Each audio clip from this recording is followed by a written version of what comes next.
একটা সময় আমরা বিদেশের সুন্দর শহরের ভিডিও দেখে অনেক বেশি আফসোস করতাম। এখন বরিশালের সুন্দর লঞ্চঘাট দেখে মনে হয় সত্যি আমরা ইউরোপের কোন সুন্দর একটা শহরে রয়েছি। কখনো ভাবছেন বাংলাদেশের একটা লঞ্চঘাটও এতটা আধুনিক পরিপাটি এবং আন্তর্জাতিক মানের লাগতে পারে? হ্যালো এভরিওয়ান, আসসালামু আলাইকুম। আশা করি সবাই অনেক ভালো আছেন। বরিশাল লঞ্চঘাট এখন শুধু যাতায়াতের জায়গা না, এটা এখন শহরের সৌন্দর্য আর পরিকল্পনা এবং আধুনিকতার প্রতি। রাতের আলো, পরিষ্কার ডিজাইন, বিল্ডিং এর স্ট্রাকচার সবকিছু মিলিয়ে মনে হয় যেন ইউরোপের কোন রিভার টার্মিনাল। এক সময় লঞ্চঘাট মানেই ছিল বিশৃঙ্খলা আর ভিড়। আজকের বরিশাল লঞ্চঘাট দেখলে মনে হয় বাংলাদেশও চাইলে বিশ্বমানের অবকাঠামো তৈরি করতে পারে। বিদেশে না গিয়েও বিদেশি অনুভূতি পাওয়া যায়। বরিশাল লঞ্চঘাট তার সবচেয়ে সুন্দর একটা উদাহরণ। বেশ কিছুদিন ধরে ফেসবুকে ভিডিও দেখছিলাম আর ভাবছিলাম এত সুন্দর জায়গা এখনো যাওয়া হলো না, আর কবে যাওয়া হবে। আমাদের আসলে এক্সাম চলছিল, যার কারণে কোথাও বের হওয়া হচ্ছিল না। ওই দিন এক্সাম শেষ হলো আর চিন্তাও শেষ হলো, যার কারণে চলে আসলাম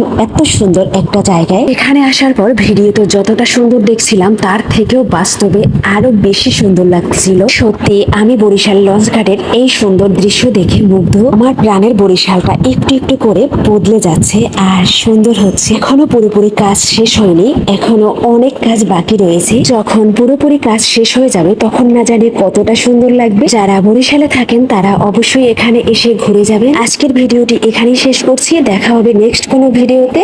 আল্লাহ হাফেজ, আসসালামু আলাইকুম সবাইকে।